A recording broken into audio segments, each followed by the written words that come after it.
দাদা দাদা আপুনি বমটো উদ্ধাৰ কৰিছিলে হেলমেট পিন্ধি বহু সাহসেৰে আপুনি উদ্ধাৰ কৰিলে হেলমেট পিন্ধি কেৱল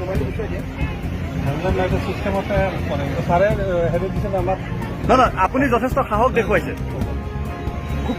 ভয় লাগিছে কতো ভয় নাই এইবিলাক কিয় কম ৰাইজৰ কাৰণে কাম কৰিব লাগিব পুলিচৰ কাম ৰাইজৰ কাৰণে কৰিব লাগিব হেলমেট পিন্ধি হেলমেট আৰু তাতে বস্তু আছে চিষ্টেম আছে মানে বাইক চলোৱা হেলমেটটো এই ধৰণৰ কামত ব্যৱহাৰ কৰিব পাৰে পাৰে এইটো তাতে বমৰ জেকেট আছে চিষ্টেম আছে এইবোৰ মানে বম বিস্ফোৰক হ'লেও যাতে কোনো ধৰণৰ ছাৰে বস্তুটো ফ্ৰেছলি দিয়াৰ পিছত আমি মাতিব নোৱাৰোঁ কি পালে সেইটোকে এবাৰ ছাৰে কৈছেতো আমি ক'ব নোৱাৰোঁ ছাৰে আমাক